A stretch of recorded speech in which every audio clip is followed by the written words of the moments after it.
up, Leeds? It's a snowy all day today. Not enough snow in Beeston for my liking, but you never know, I might get some as the day moves on.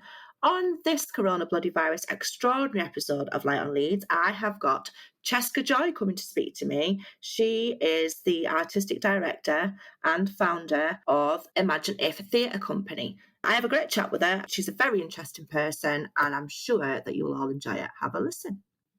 On this coronavirus extraordinary episode of Light on Leeds, I have got Chesca Joy, who has remotely connected to speak to me today. Hello, Chesca. Hello, how are you? I'm very well, thank you very much. Thank you for connecting with me today. It's okay. So you are the founder and artistic director of the Imagine If Theatre Company. Yes. Can you tell me how you got started in that? Have you always been interested in theatre? Yeah, I think I was always a bit of an actress growing up, and I started acting. There was no access where I lived, where I came from. There was nothing for theatre until I went to high school, and I started, doing all the drama lessons, being involved in the drama groups after school, and I started writing at school, but I didn't realise I started writing at school.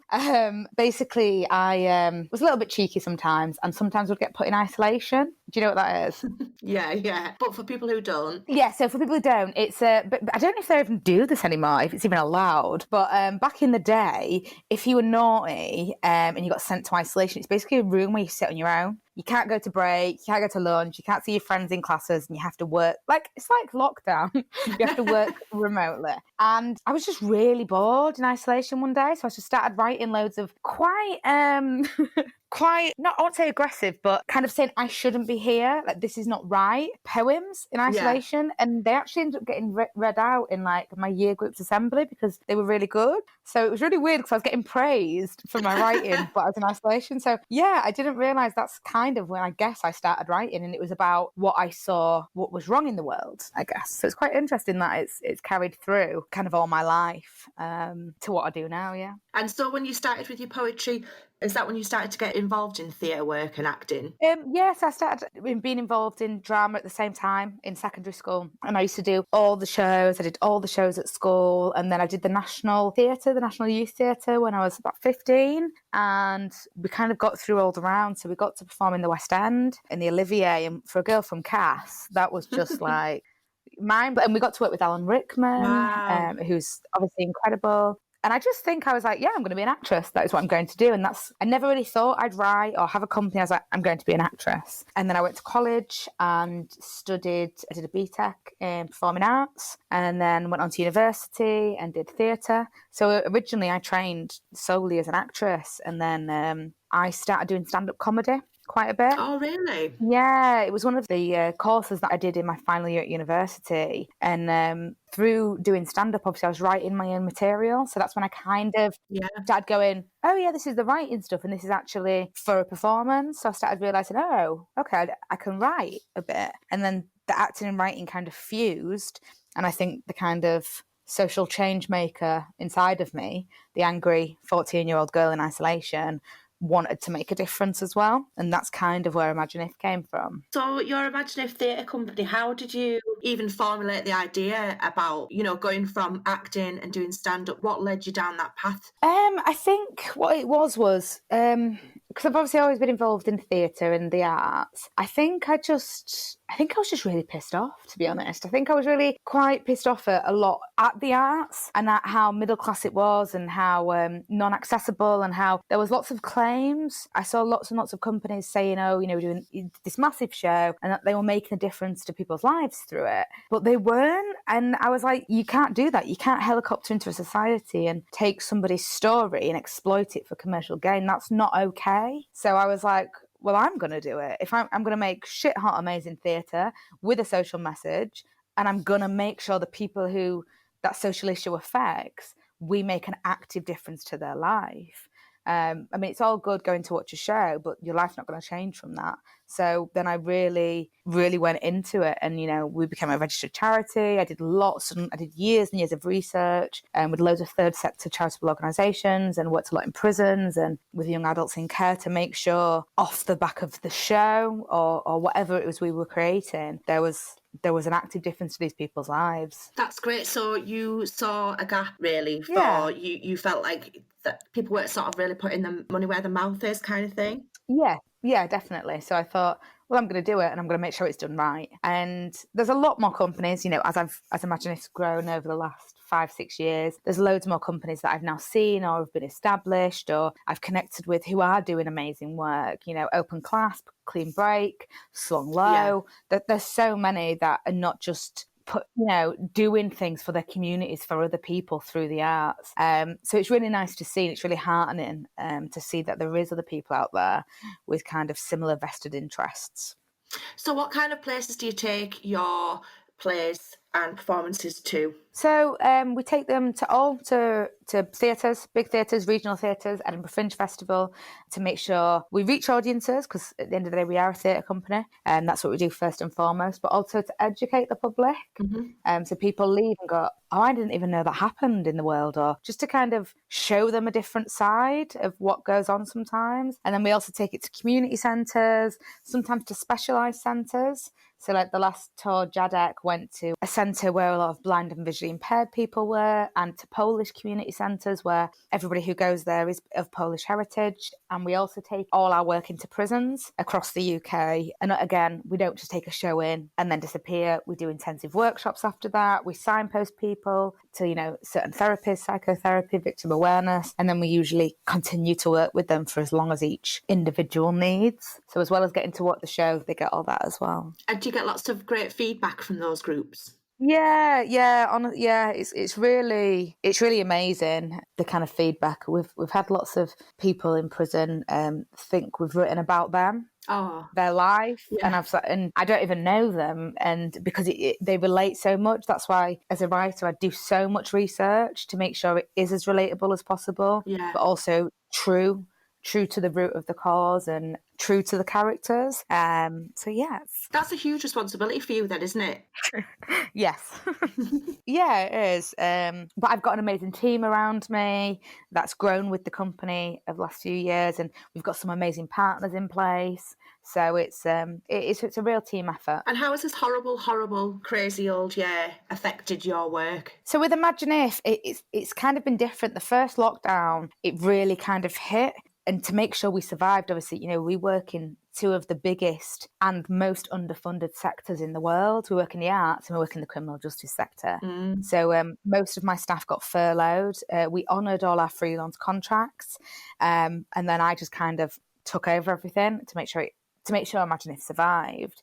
Obviously, we couldn't tour work to any theatres. A lot of our face-to-face workshops stopped, but we made sure we took on some support workers, because a lot of people we work with have additional needs, from homelessness to unemployment to vulnerability. So we started ringing them every week. Yeah. Every single week we were ringing them, sending them letters, sending them emails, texts, creative learning packs. We even to the point it got to, we were organising and delivering food for people. Wow. Yeah, and then we started doing some stuff as the lockdown started easing. We started doing some online work. So we've recently just done a documentary called Free as a Bird. And that's all with non-actors, people who've worked with us, from over the last about 4 or 5 years, who've worked with us since being in prison, and to their release. So I'll send you a link to that as well. Oh, that'd be fantastic. Yeah, I'd love to see that. But at the moment, we're kind of, this lockdown, we feel quite a lot more prepared for. So we're still running our face, because we're classed, a lot of the work we do, even though it is creative and it is the arts, is classed as a support service. So even though we're allowed groups, we're doing one-to-one support. So our office in Leeds is still open to people. We have trained support workers in place, trained directors in place. So they're getting help with mental health, with addiction, with employment issues, as well as getting to express themselves creatively, to get out any anger or just to give them a platform to have their voice heard. So they're still doing poems with us. They're helping us create a new short film that we'll be shooting later on this year. And we're looking at doing a podcast as well. So we're doing the best we can to kind of work-wise. Yes, it's hit us hard, as it has done so many in the arts, but we're just really adapting. And we feel we're in quite a strong position at the moment. And I imagine that all the work that you're doing with the people that you just explained, of all times, this is the time when people do need to be able to find a way to communicate how they're feeling in whichever form. Yeah, definitely. It's so important. I mean, personally, I found the isolation I lived on my own during the first lockdown, and I found it so overwhelming. And yeah, it's, people are people, and we're all social animals. We need other people around us, and having that weekly phone call, having that weekly face-to-face meeting, being able to write poems and film stuff and be creative, as well as getting practical support. One thing we always say is art saves lives. It literally does. And so, yeah, it's really important at the moment to make sure the people you work with, your service users, your neighbours, your friends, everybody's got that support. And I think we are doing that more as a country, which is really nice to see. We are looking out for each other more. Yeah, I definitely feel like that. I mean, it's very easy, isn't it, to sort of let your thoughts spiral into negativity, but you have to always try and balance it out with all the happy stories that you hear. And like I was saying to you earlier before we started recording, it's this second lockdown that's been difficult for me because of the darkness and not being able to get out and see my neighbours and things like that. But you just have to find other things to do, don't you? And like you said about connecting, I mean, I've always spoken to my mum a lot, but we speak to each other way more now, and we do little art challenges. Neither of us are brilliant at it, but we're having a go. Yeah. And it just takes your mind out of the everyday worries that you could have and the spiral of watching the news that you could get into if you let yourself. Yeah, definitely. And so, Chesca, I first came across you when the wonderful Faye Dawson asked me to go along to one of your performances of Jadeck in York, which I found just wonderful. I wrote you a glowing review. I thought it was fantastic. And that was a very personal story for you, wasn't it? Yeah. Jadeck was loosely based on me and my granddad.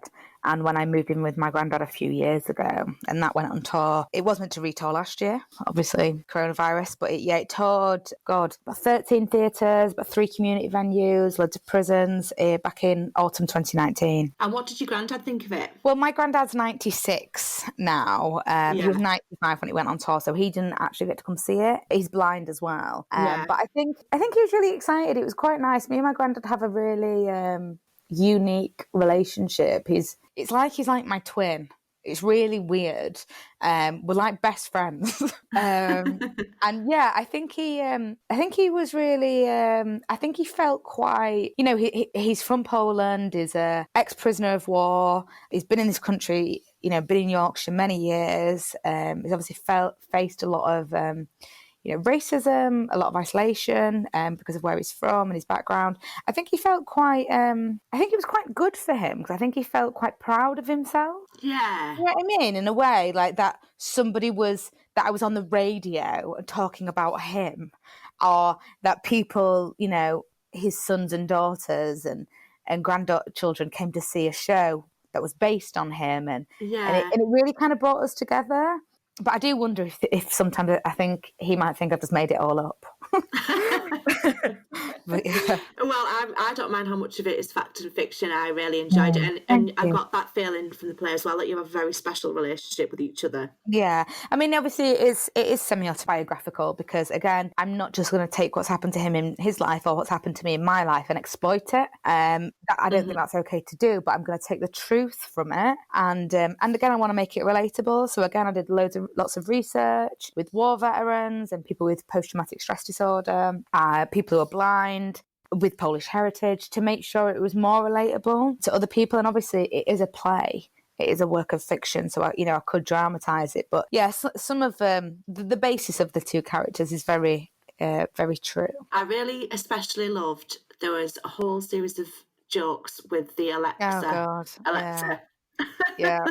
I thought that was great. And there was a bit with a joke as well, where you had to know Polish for a certain word. Yeah, so basically, so when I lived with my granddad, so this is true because my granddad's a booger. Basically, when I lived with my granddad, so in Polish, when you say cheers, like when you're having a beer, you say na zdrowie. So on a night when we lived together, we'd have a beer together and we'd say na zdrowie. And then he started saying na zdrowie stare krowie and giggling. And I'm like, oh, what does that mean? Like, I know Polish, I can speak it, but I'm born and bred in Britain, and I didn't get taught it, so I can't speak it fluently. And he was like, oh, it means nothing. Sorry about my really bad Polish accent, by the way. I end up sounding Russian. But he's like, "Oh, it's mean nothing, just Polish saying." And I was like, "Okay." And he kept saying it for like months and like giggling. And then I looked online and I found out for months my granddad was saying to me when we were saying cheers with a beer on a night, he was saying, "Cheers, you old cow," and laughing to himself. He's he's a booger.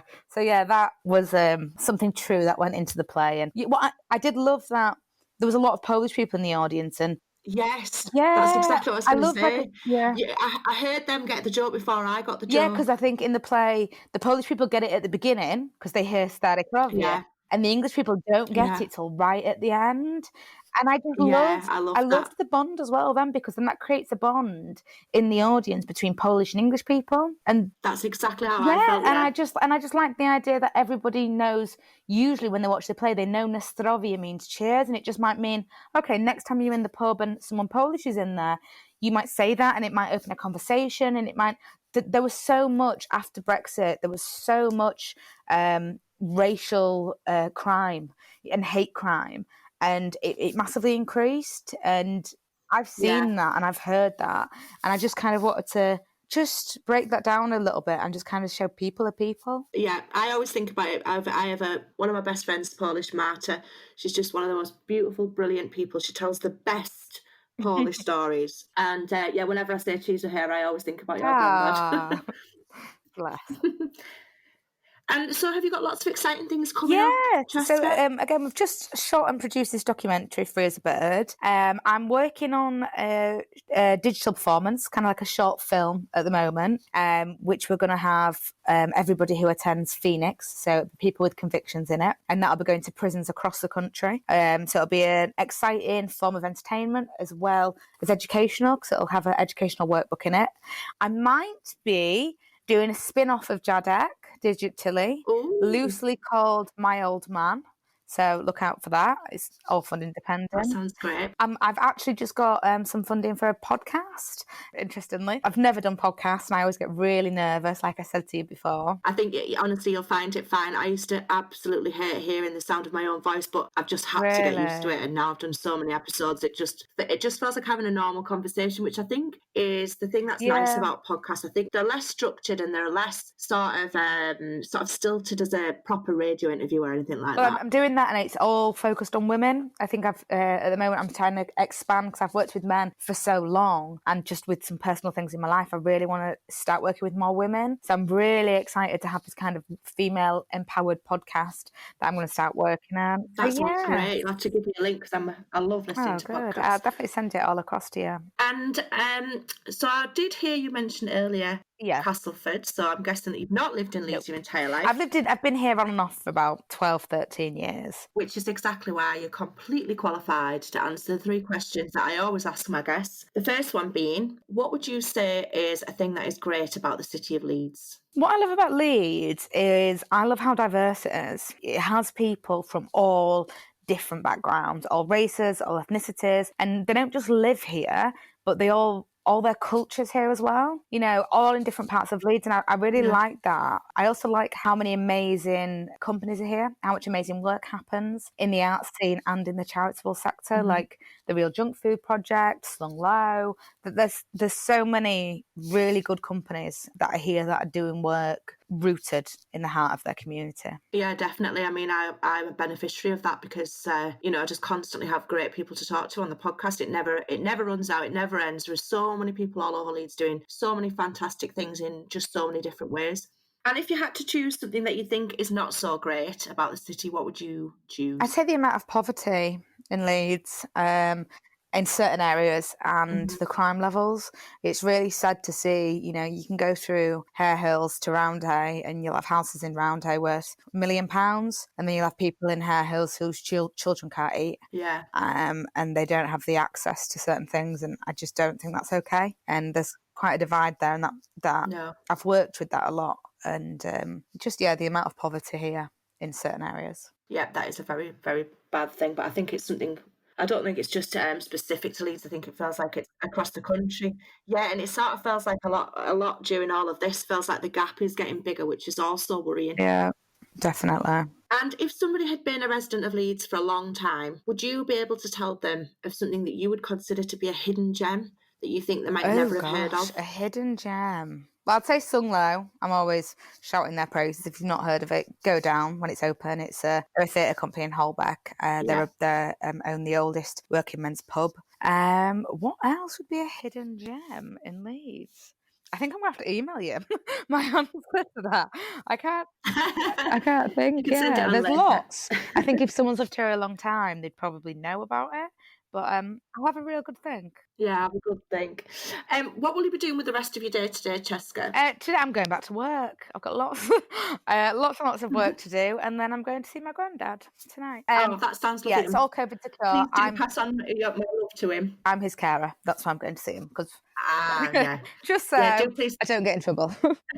do please say hello to him from me. I will do. We usually ask people if they've got a song, and you didn't have one in particular that you had to put out there, but I've chosen a song on your behalf. It was sent to me by Lucy Meredith, who is one of the Bramley Mermaids. She's been a previous podcast guest, and it is by MFTA Kirkstall, which is a communal musical commune. And I felt like it was very fitting, the song that they've written.